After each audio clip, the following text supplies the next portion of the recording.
ಎಲ್ಲರಿಗೂ ನಮಸ್ಕಾರ. ಕರ್ನಾಟಕ ಪರೀಕ್ಷೆ ಪ್ರಾಧಿಕಾರದ ಅಡಿಯಲ್ಲಿ ನಡೆದಿರುವಂಥ ಸುಮಾರು 3991 ಸಿವಿಲ್ ಪೊಲೀಸ್ ಕಾನ್ಸ್ಟೇಬಲ್ ಹುದ್ದೆಯ ನೇಮಕಾತಿಗೆ ಸಂಬಂಧಿಸಿದಂತೆ ಇದೀಗ ಒಂದು ಪ್ರಮುಖ ಮಾಹಿತಿ ಬಂದಿರುವಂಥದ್ದು. ಅದೇನೆಂದರೆ, ಈ ಒಂದು ನೇಮಕಾತಿಯಲ್ಲಿ ಸಲ್ಲಿಕೆಯಾಗಿರುವಂಥ ಒಟ್ಟು ಅರ್ಜಿಗಳ ಸಂಖ್ಯೆ ಸಿಕ್ಕಿರುವಂಥದ್ದು.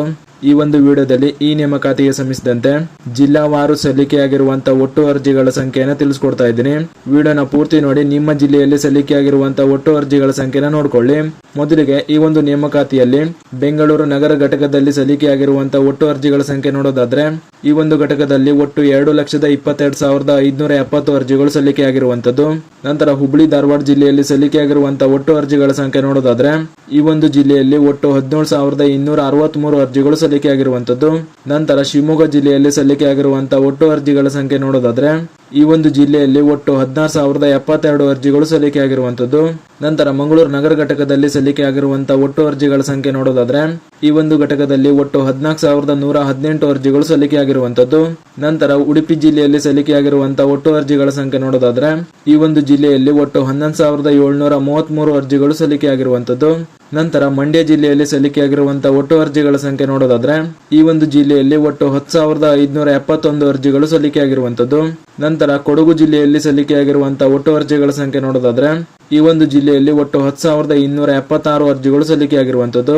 ನಂತರ ಮೈಸೂರು ನಗರ ಘಟಕದಲ್ಲಿ ಸಲ್ಲಿಕೆಯಾಗಿರುವಂಥ ಒಟ್ಟು ಅರ್ಜಿಗಳ ಸಂಖ್ಯೆ ನೋಡೋದಾದ್ರೆ, ಈ ಒಂದು ಘಟಕದಲ್ಲಿ ಒಟ್ಟು 9,469 ಅರ್ಜಿಗಳು ಸಲ್ಲಿಕೆಯಾಗಿವೆ. ನಂತರ ಚಿತ್ರದುರ್ಗ ಜಿಲ್ಲೆಯಲ್ಲಿ ಸಲ್ಲಿಕೆಯಾಗಿರುವಂಥ ಒಟ್ಟು ಅರ್ಜಿಗಳ ಸಂಖ್ಯೆ ನೋಡೋದಾದ್ರೆ, ಈ ಒಂದು ಜಿಲ್ಲೆಯಲ್ಲಿ ಒಟ್ಟು 8,646 ಅರ್ಜಿಗಳು ಸಲ್ಲಿಕೆಯಾಗಿರುವಂಥದ್ದು. ನಂತರ ಬೆಂಗಳೂರು ಜಿಲ್ಲೆಯಲ್ಲಿ ಸಲ್ಲಿಕೆಯಾಗಿರುವಂಥ ಒಟ್ಟು ಅರ್ಜಿಗಳ ಸಂಖ್ಯೆ ನೋಡೋದಾದ್ರೆ, ಈ ಒಂದು ಘಟಕದಲ್ಲಿ ಒಟ್ಟು 7,159 ಅರ್ಜಿಗಳು ಸಲ್ಲಿಕೆಯಾಗಿರುವಂಥದ್ದು. ನಂತರ ತುಮಕೂರು ಜಿಲ್ಲೆಯಲ್ಲಿ ಸಲ್ಲಿಕೆಯಾಗಿರುವಂಥ ಒಟ್ಟು ಅರ್ಜಿಗಳ ಸಂಖ್ಯೆ ನೋಡೋದಾದ್ರೆ, ಈ ಒಂದು ಜಿಲ್ಲೆಯಲ್ಲಿ ಒಟ್ಟು 5,992 ಅರ್ಜಿಗಳು ಸಲ್ಲಿಕೆಯಾಗಿರುವಂಥದ್ದು. ನಂತರ ಮೈಸೂರು ಜಿಲ್ಲೆಯಲ್ಲಿ ಸಲ್ಲಿಕೆಯಾಗಿರುವಂಥ ಒಟ್ಟು ಅರ್ಜಿಗಳ ಸಂಖ್ಯೆ ನೋಡೋದಾದ್ರೆ, ಈ ಒಂದು ಜಿಲ್ಲೆಯಲ್ಲಿ ಒಟ್ಟು 5,039 ಅರ್ಜಿಗಳು ಸಲ್ಲಿಕೆಯಾಗಿರುವಂಥದ್ದು. ನಂತರ ಕೋಲಾರ ಜಿಲ್ಲೆಯಲ್ಲಿ ಸಲ್ಲಿಕೆಯಾಗಿರುವಂಥ ಒಟ್ಟು ಅರ್ಜಿಗಳ ಸಂಖ್ಯೆ ನೋಡೋದಾದ್ರೆ, ಈ ಒಂದು ಜಿಲ್ಲೆಯಲ್ಲಿ ಒಟ್ಟು 4,954 ಅರ್ಜಿಗಳು ಸಲ್ಲಿಕೆಯಾಗಿವೆ. ನಂತರ ಗದಗ ಜಿಲ್ಲೆಯಲ್ಲಿ ಸಲ್ಲಿಕೆಯಾಗಿರುವಂಥ ಒಟ್ಟು ಅರ್ಜಿಗಳ ಸಂಖ್ಯೆ ನೋಡೋದಾದ್ರೆ, ಈ ಒಂದು ಜಿಲ್ಲೆಯಲ್ಲಿ 4,824 ಅರ್ಜಿಗಳು ಸಲ್ಲಿಕೆಯಾಗಿರುವಂಥದ್ದು. ನಂತರ ಹಾವೇರಿ ಜಿಲ್ಲೆಯಲ್ಲಿ ಸಲ್ಲಿಕೆಯಾಗಿರುವಂಥ ಒಟ್ಟು ಅರ್ಜಿಗಳ ಸಂಖ್ಯೆ ನೋಡೋದಾದ್ರೆ, ಈ ಒಂದು ಜಿಲ್ಲೆಯಲ್ಲಿ ಒಟ್ಟು 4,608 ಅರ್ಜಿಗಳು ಸಲ್ಲಿಕೆಯಾಗಿರುವಂಥದ್ದು.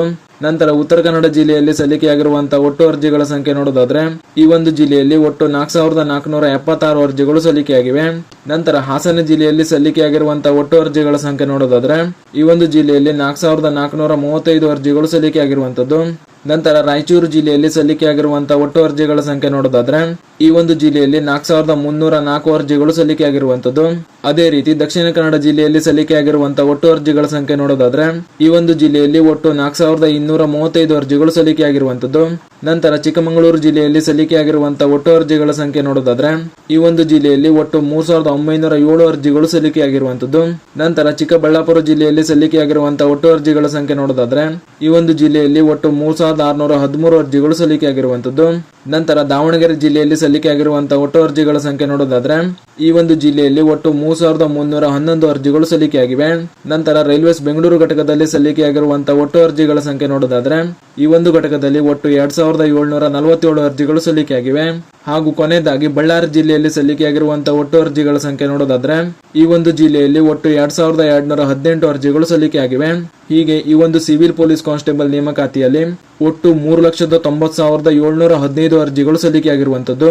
ಈ ಒಂದು ಸಲ್ಲಿಕೆಯಾಗಿರುವಂಥ ಮಾಹಿತಿಯನ್ನು ನೋಡಿದ ಮೇಲೆ ಕೆಲವೊಂದು ಅಭ್ಯರ್ಥಿಗಳಿಗೆ ನಿಮ್ಮ ಜಿಲ್ಲೆಯಲ್ಲಿ ಸಲ್ಲಿಕೆಯಾಗಿರುವಂಥ ಒಟ್ಟು ಅರ್ಜಿಗಳ ಸಂಖ್ಯೆ ನೋಡಿದ ಮೇಲೆ ಕೆಲ ಅಭ್ಯರ್ಥಿಗಳಿಗೆ ಗಾಬರಿ ಆಗ್ಬೋದು. ಅದೇ ರೀತಿ ಕೆಲ ಅಭ್ಯರ್ಥಿಗಳಿಗೆ ಖುಷಿ ಕೂಡ ಆಗ್ಬೋದು.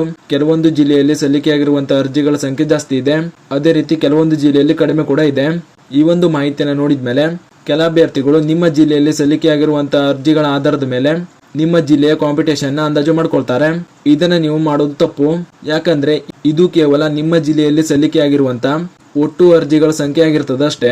ಈ ಒಂದು ನೇಮಕಾತಿಯ ಲಿಖಿತ ಪರೀಕ್ಷೆ ಆದ ನಂತರ ನಿಮ್ಗೆ ಈ ಒಂದು ನೇಮಕಾತಿಯ ಸ್ಪರ್ಧಾತ್ಮಕ ಪರೀಕ್ಷೆಯಲ್ಲಿ ಜಿಲ್ಲಾವಾರು ಪಡೆದಿರುವಂತಹ ಎಲ್ಲಾ ಅಭ್ಯರ್ಥಿಗಳ ಅಂಕಪಟ್ಟಿಯನ್ನು ಬಿಡುಗಡೆ ಮಾಡಲಾಗ್ತದೆ.